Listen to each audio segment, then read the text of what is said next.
We all want to be normal, but what if normal has a little toxic mixed in? In this week's talk, we'll show you how the wrong influences can slowly poison your life and how learning to spot them can help you keep a healthier headspace.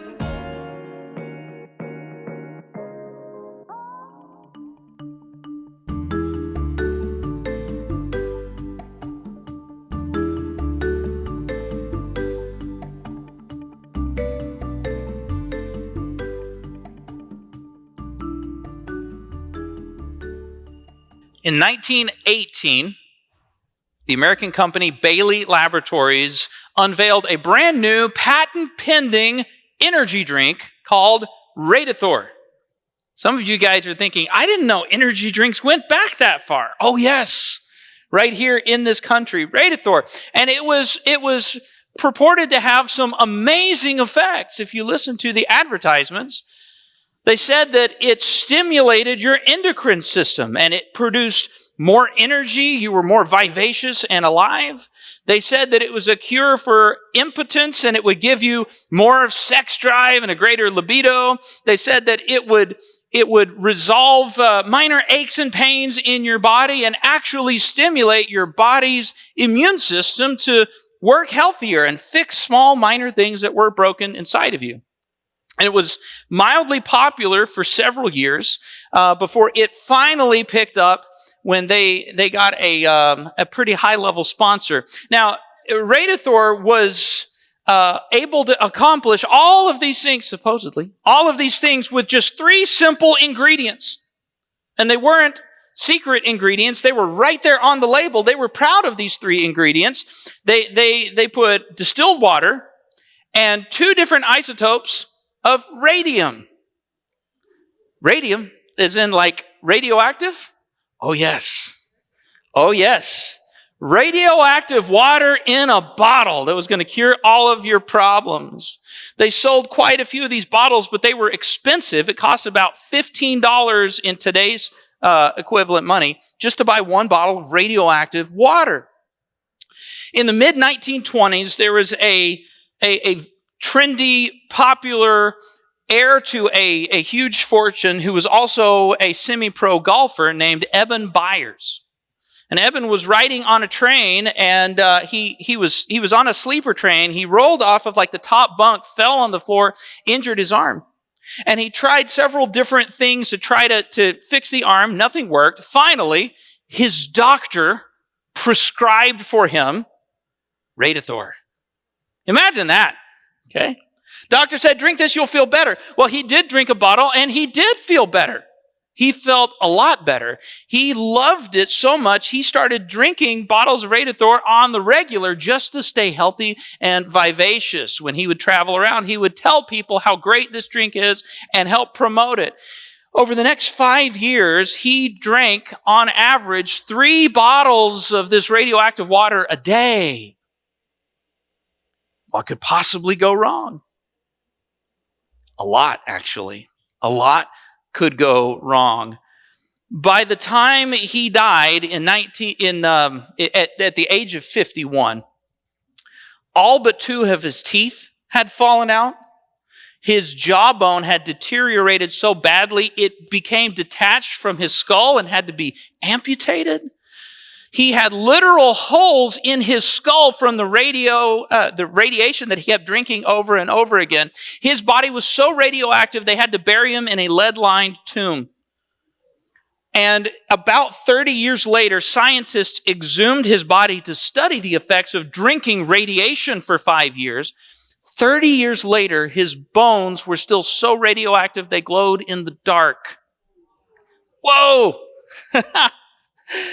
It ended up very badly for him. And if you're like me, you're hearing the story and you're thinking, that was legal in the United States in the 1900s? Yeah, it was. But they didn't think anything of it. It was normal. That was not the only radioactive drink. The same company that made those made radioactive paperweights, radioactive clocks, radioactive cups that you could drink stuff from. It was trendy and cool for a little while until we realized it was toxic and it was killing people. Now, the FDA will not allow you to put radioactive isotopes in energy drinks. So you can drink a Planet Shaker. It is safe. Okay, we like them. Today, I want to talk to you about things that you may be putting into your soul that are not literally radioactive, but they're just as toxic and damaging to the spiritual part of you. And just like Radithor, it's one little sip at a time that slowly builds up, and we don't even realize it because it seems normal. I want to talk to you about the danger of things that seem normal, but they're actually killing you. And the first thing that you want to write down is something that if your parents, you've probably said this before to your kids, you probably heard your parents say some version of this when you were growing up. We all know this up here, and yet we don't always live like it. So let's put it up on the screens. Write this down in your notes. Just because it's normal doesn't mean it's healthy. There are plenty of things that are normal that are highly unhealthy. How many are old enough to remember leaded gasoline? You remember when unleaded wasn't a thing, right? Turns out that wasn't very good for you. How many remember when you could go to the store and buy Sudafed without having to show a driver's license? Yeah. How many remember when you could spray Roundup and it didn't have like half of the front label was a warning about cancer? Right? Yeah. There are plenty of stuff that used to be normal. We now realize maybe this is dangerous and we need to be careful with it. We asked you a little bit earlier, what is a product that today seems safe and is going to end up being toxic? And I got to admit, I was cheering for Cheeseheads, but you guys overwhelmingly said holding a mobile phone next to your brain. And you know what? That makes sense. If you stop and think about it, no matter how fast you're transferring data, all that data is passing right through your skull to the salad. What? Well, I mean, I'm trying to protect people from... Hey, you know what? If you had a big foam thing on your head and the phone, maybe the phone would like absorb the bad stuff, and maybe it's a safety device. Maybe the Packers were onto something. There's plenty of stuff. Here's the thing. There's plenty of stuff, and I'm going to say this. If the Lord waits long enough to return, at 200 years from now, your great-great-great-great-grandchildren, they're going to make fun of us for stuff that we did that we thought was normal, and turns out it was not healthy. It changes over time. I was talking to Dan this morning about how fashion changes over time. Some of you guys grew up when you took your socks and you scrunched them down on your ankles, and that was normal. Okay, and now you have the socks way up here, and that's normal. And if you have like dad socks that are no-shows, it's like, oh my goodness, where are your socks? Okay, normal drifts over time, and here's how it's created. Write this down in your notes. Your idea of normal is shaped one song, one show, or one story at a time. It's slowly being crafted by the environment that you're around. Your idea of normal is shaped one song, one show, or one story at a time. And we never think about normal things as being unhealthy. We just think they're normal. But in the 1920s, everybody thought that radioactive water was normal.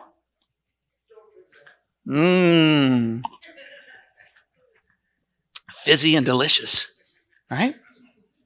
They drank it all the time, not because they were being edgy, not because they were trying to see how close they could get to death. They were like, oh, this is good for you. It's normal.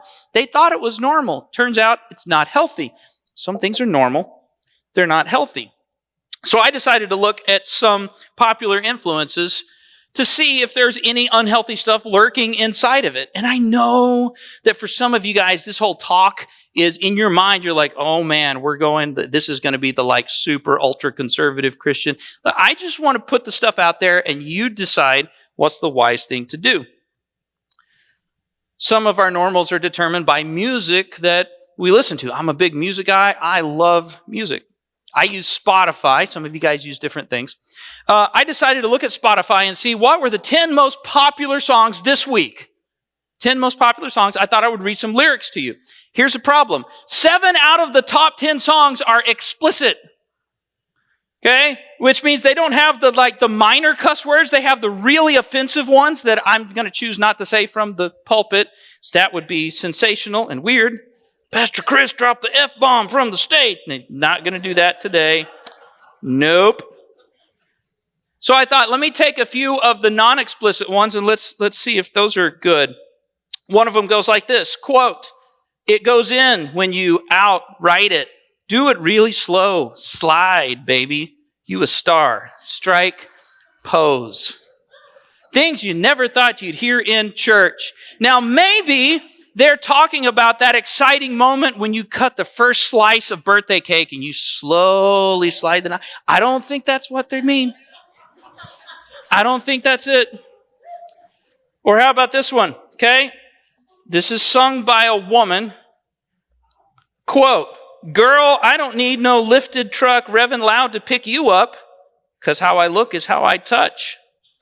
In this strip mall town of dreams, good luck finding a man who has the means to rhinestone cowgirl all night long." This is normal? Those are the non-explicit songs. That's normal in America. How about movies? Okay, we just had the Academy Awards, also known as a fashion show presenting to be an award ceremony. Okay, there were 10 movies nominated for Best Picture this year. 5 out of the 10 were rated R, and of those, they included a movie about taking drugs to look younger, a movie about a cartel boss who has a sex change, and the best picture, a movie about falling in love with a stripper. That's normal. That's okay. I don't know if that's very healthy. How about social media? Okay. Recent study. Listen to this, parents of teenagers. And teenagers, I'm sorry, I'm just going to present the facts, and your mom and dad can decide what to do with the facts. Recent study found that 75% of teenagers experience sex and nudity on social media. 77% view posts talking positively about drugs and alcohol, and 82% posts that are promoting violence on social media for teens. And your idea of normal is shaped one song, one show, one story at a time. That's what the surrounding culture is saying. Well, this is normal. That's, of course, man. Everybody likes a rhinestone cowgirl all night long. Fizzy and delicious. Maybe normal is not healthy. It's possible that sometimes normal is actually bad for you and nobody's talking about it. Let me show you the results of normal. Recent study in the United States. Okay, soak this in. 24% of Americans binge drink at least once a month. It's not having a few beers with the guys. It's not a glass of wine with dinner. That's getting hammered drunk at least once every month. 24% of Americans. 25% of people in this nation are at least somewhat regularly using illegal drugs to get high. 44% have already or will cheat on their spouse or their significant other. 40% of American marriages end in divorce. 78% of our citizens are living paycheck to paycheck with no savings. They're one flat tire away from broke. And 86% of us are unhappy. Study from about 2 years ago. Okay? That's the result of normal. That's what all of these things, well, this is normal. That is normal. Now, just in fairness, how many of you guys say, man, I would love to be drunk, high, depressed, divorced, broke, and unhappy? That sounds great, okay? Smack him, somebody. Sitting next to him. Erica, thank you. Okay. No, I don't want to do that. But that's normal. So here's the deal. There are times when normal becomes unhealthy. There are times when normal is actually toxic. And the Bible tells us what to do when we encounter those times. Because believe it or not, in 75 or so CE, whenever this passage was written, there were normals in that culture that were just as toxic. There were normals that were taken for granted. That's just how people live, that were just as unhealthy. It's not a new idea.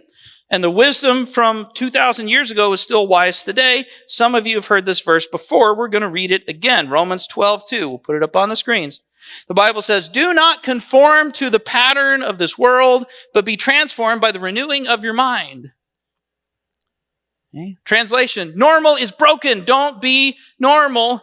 Don't let the world tell you what normal is, but be transformed by the renewing of your mind. Now, this is a two-step response. When you realize normal is unhealthy, this is a two-part deal. And I'm going to take you through both of those pieces because you got to do both. The first one, if you've grown up around church, this is not a new idea to you, but sometimes old school ideas should be picked back up again because they were wise. Sometimes grandma was right about stuff and we should listen to wisdom, right? You can't just be conformed to the patterns of this world. So here's what you need to do. Write this down. You need to be picky about the values that you soak in. You need to be picky about the values that you place yourself in, about the environment, okay? Let's say you have a friend named Chad who's got a really sweet pair of shoes, and you're like, man, I'm going to go on this date. I want to impress these girls. Those are like Jordans. Dude, would you have the same size shoe? Can I borrow your shoes? He said, yeah, man, because he's a really good friend. If you get Chad's shoes, and when you're holding them at arm's length, they smell like a dead person has been rotting in a dumpster for a week, you're going to think twice about how bad you want to impress that girl. Because what's going to happen to your feet when they stay in those dumpster rotting smelling shoes for a couple hours? Your feet are going to stink really bad. You would naturally be picky about the environment that you lived in. If you went into a house and you're shopping for a new house, and you go into this house and it's like, whew, wow, it really smells like moldy library in here. You're going to think twice about whether you want to sleep in that room and live in that room and smell all of the library moldy smell. Okay? You have to be picky about the stuff that you soak in. You got to think about it. Is this wise? Okay? The Bible says don't conform to the pattern. Eugene Peterson in the Message paraphrase words it this way, and I think I like how he says it. He says, don't become so well adjusted to your culture that you fit in without even thinking. You have to stop and think for a minute, okay? Because not everything that seems normal is healthy. Sometimes you need to stop and say, is this wise? So let me give you a couple of things to do if you take that approach. These are very important questions. Write this down. Ask yourself, what does this show or song or story, what does this depict as normal? Air quotes for podcast folks. Okay. What is this thing depicting as normal? Should I listen to this? What are the values that are at work here? Let me propose an idea to you that sometimes it's not just about blood and boobs and F-bombs. Sometimes the danger is about the value that this story is promoting and saying, this is normal. Okay? I remember when I was in college, I went to a Christian university. You were not allowed to have rated R movies on campus. They had to make an exception for Mel Gibson's The Passion of the Christ because obviously it's about Jesus. Okay? The Passion of the Christ is extremely violent and bloody and gory. It's not bad. It's not presenting bad values. Okay? Just saying it. There are rated G kids shows that are promoting horribly toxic values. You can't okay? And the ratings are great. I use them a lot, but you can't just say, oh, it's rated PG-13. It's fine. You got to be picky and say, wait, what is this presenting and saying, this is normal, be like this? Because that's really where the danger is. Some things, it's hard to tell, okay? So you got to be picky. You got to ask yourself, what is this thing telling me is normal? And you got to remember, sometimes it's hard to see. Sometimes it's not readily obvious. Write this down in your notes. Some toxins are invisible until you expose them to light. When you go to look, you may not know. It seems normal to me. Okay. It's not ticking off my radar. Okay. But it could still be dangerous. You need to compare to something that you know is healthy. Sometimes you can't tell which of these two things doesn't line up. here's how you compare. Ephesians chapter 5, verse 11. Have nothing to do with the worthless things that people do, things that belong to the darkness. Instead, bring them out to the light. When all things are brought out to the light, their true nature is clearly revealed. So be careful how you live. Don't live like ignorant people, but like wise people. Okay? You all know somebody who lives like an ignorant person. You don't want to be like her. You don't want to be like him. You're always, they put these posts on, look what I just bought. And you're like, you are facing bankruptcy. What are you doing? Don't be like them. Okay? Be wise. Sometimes you don't know what's unhealthy until you look at what is healthy. And that's why this is a two-step process. Okay? You don't want to be normal. If normal is toxic, you don't want to live that way. You want to be different. And you need a different source of normal. So, be picky about what you put in. Part 2 is this. Write this down. You need to fill your mind with God's values. You need to populate your mind with what God said is healthy, because here's what happens. When you know what healthy is, it's easier to see, wait a minute, this is different. This is probably unhealthy for me. The Bible gives you an interpretive lens that you can take the rest of the things that you see and your buddy's opinions on Facebook and that cool new song that they're playing on the school bus, and you can say, but does this line up with what God said is healthy? And if it doesn't, that's a good indication that maybe this is something that's going to be damaging to your soul. And I know there's this danger of saying, well, I feel like Pastor Chris is telling me to go join an Amish community and shave my mustache off and just have the chin beard thing and buy a horse and a carriage. I'm not saying that, okay? You don't need to be a monk. You just need to be mindful that some of these things may be dangerous. The best way to do it is to fill your mind with God's truth. The Bible says, don't conform to the patterns of this world, but instead, verse 2, be transformed by the renewing of your mind. Now, you probably all are thinking this, but let me just go ahead and say it anyway. You can't do this by yourself. You can't just renew your mind by yourself. You need God's work in your mind to refresh it, to renew it, to remake it. And the easiest and the fastest and the most effective way possible is the most obvious thing you're going to hear all day, but I'm going to say it anyway. Okay? Read the Bible. Read the Bible. God didn't just give it to us so that we had a list of rules. He gave it to us so it can shape what we feel is normal. So that we can see examples of when people live this way, bad things turn out. But when Jesus said, when you handle it this way, your Father in heaven is pleased with you. You got to read the Bible. And I know for some of you guys reading it, okay?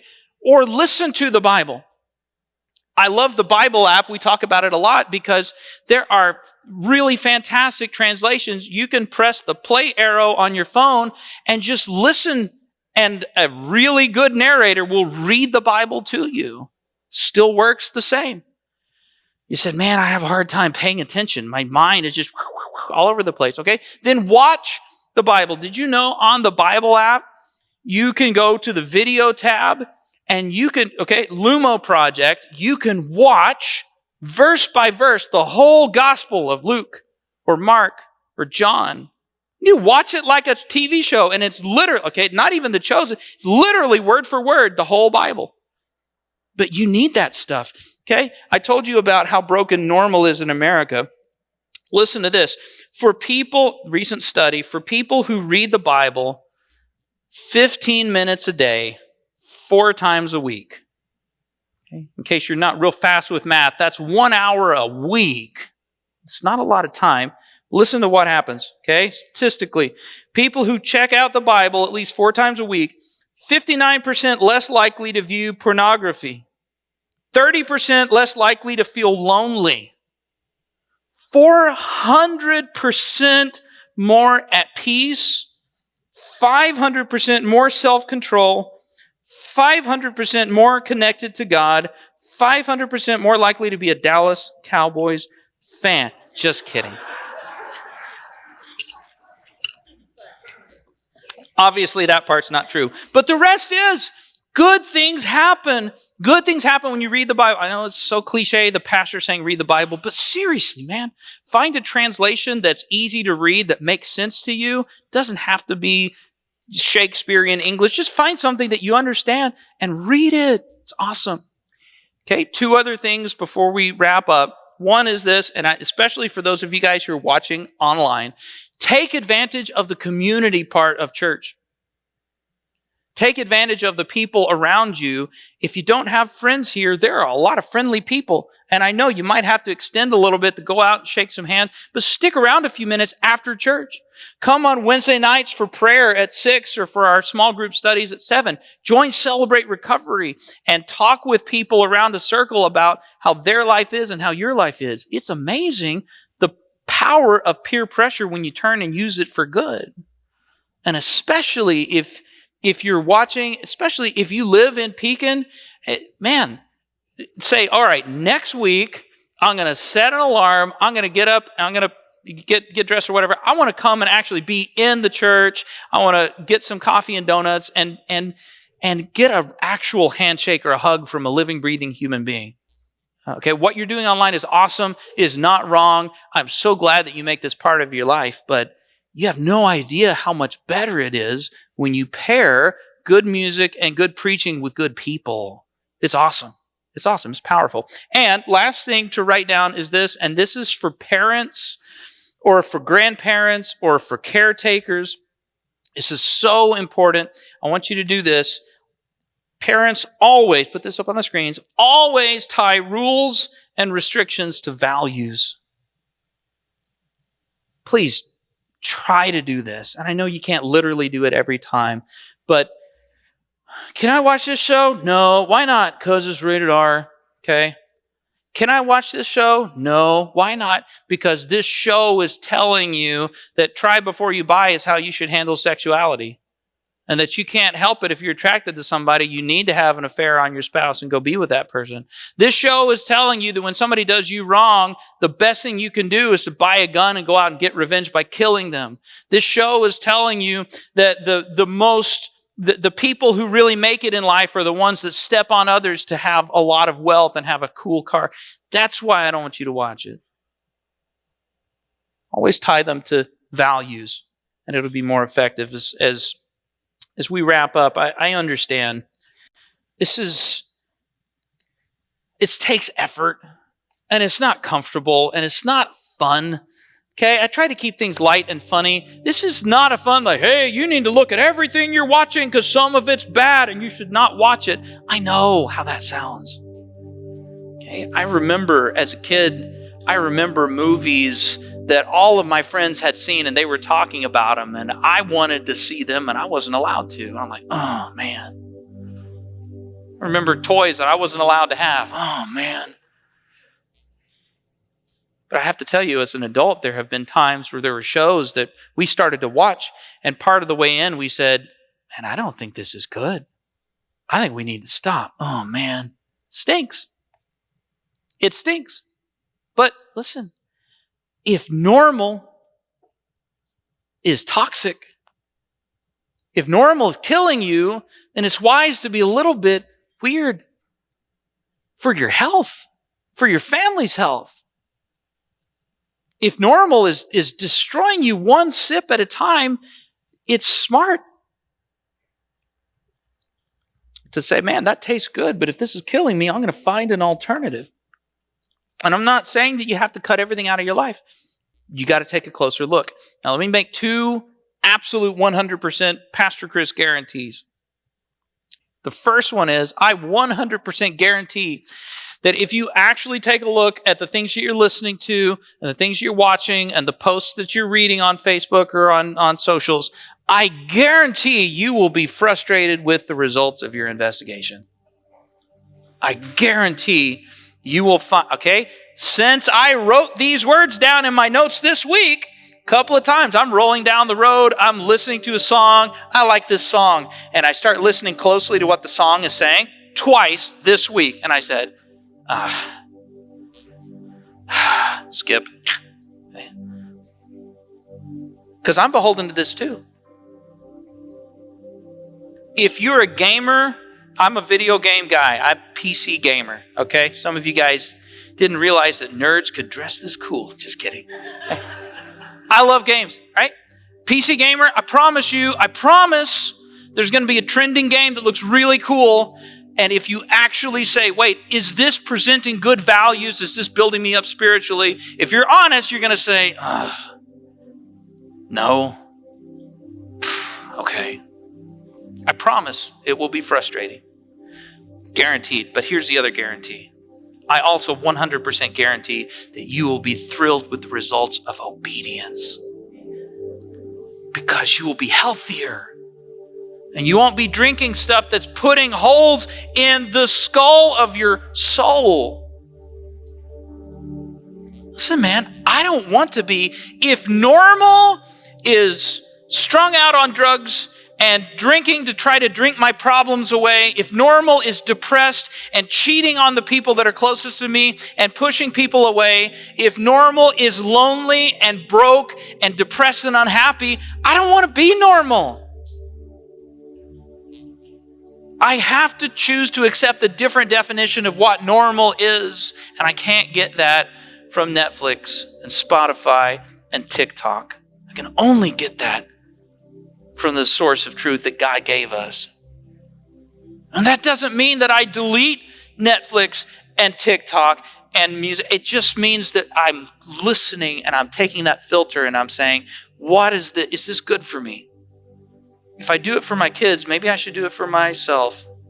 This is good for me. So don't let the culture that you're immersed in tell you what normal is. Be picky. Be wise. Be a little bit weird, but be healthy. It's a better way to live. Hey there, just wanted to take a minute to say thanks for watching. If a friend sent you this link, it's because they believe what we talked about today is going to make a positive impact in your life. And if it did, there's probably somebody that you care about who could benefit from it. So take a minute to share this video with somebody. Post it to your timeline or send them a direct link. And if you're able, take a minute to give using the link at the bottom of the description on this video. One last thing. Maybe you feel a tug at your soul and you're ready to take the next step in your spiritual life and form a relationship with God. We've got folks here who would love to talk with you about it. So just text prayer to the number on your screen and we'll follow up with you. It's also in the description on this video in case that helps. Thanks for watching and we'll see you next time.